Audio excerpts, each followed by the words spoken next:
There is a sensible way to make a world. It should be flat, so that no one falls off accidentally unless they get too near the edge, in which case it's their own fault. It should be circular, so that it can revolve sedately to create the slow progression of the seasons. It should have strong supports, so that it doesn't fall down. The supports should rest on firm foundations. To avoid an infinite regression, the foundations should do what foundations are supposed to do, and stay up of their own accord. It should have a sun to provide light. This sun should be small and not too hot, to save energy, and it should revolve around the disk to separate day from night. The world should be populated by people, since there is no point in making it if no one is going to live there.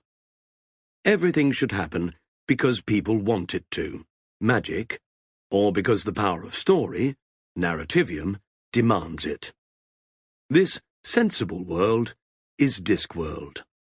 Flat, circular, held up by 4 world-bearing elephants standing firmly on the back of a giant spacefaring turtle, and inhabited by ordinary humans, wizards, witches, trolls, dwarves, vampires, golems, elves, the Tooth Fairy, and the Hogfather.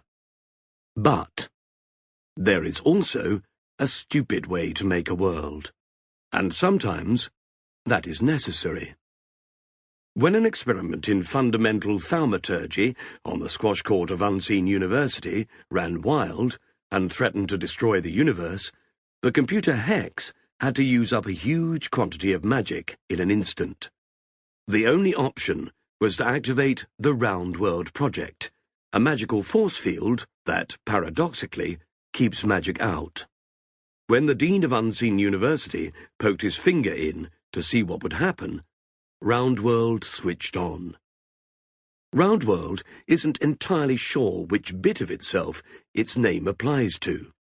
Sometimes the name refers to the planet, sometimes to the entire universe. There have been a few mishaps along the way, but the Roundworld universe has now been running fairly successfully for 13.5 billion years. All of it started by an old man with a beard. In the absence of magic, and lacking natural narrativium, the Roundworld universe runs on rules. Not rules made by people, but rules made by Roundworld itself, which is weird, because Roundworld has no idea what its rules ought to be. It seems to make them up as it goes along, but it's hard to be sure. Certainly, it doesn't know what size it ought to be. From outside, as it gathers dust on a shelf in Rincewind's office, the Roundworld universe, a globe about 20 centimeters in diameter, resembles a cross between a football and a child's snowstorm toy. From inside, it appears to be somewhat larger, a sphere whose radius is about 400 sextillion kilometers.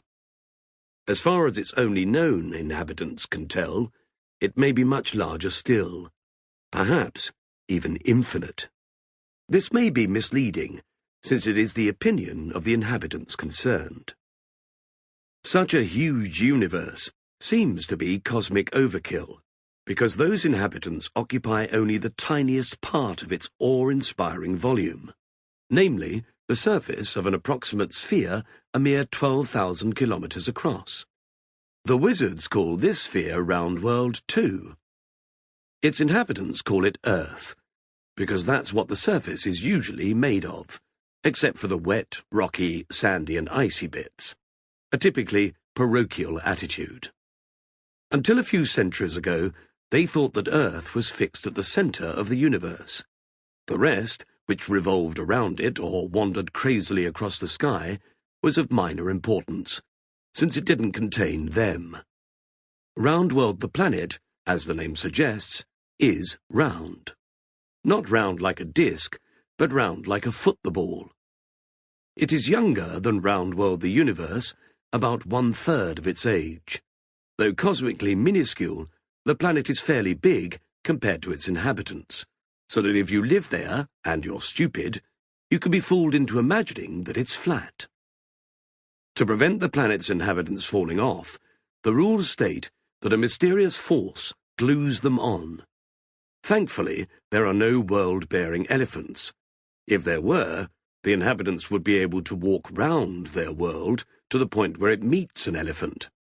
This world-bearing beast of immense power would appear to be lying on its back, its feet in the air. Paint the souls yellow, and you wouldn't be able to see it floating in a bowl of custard.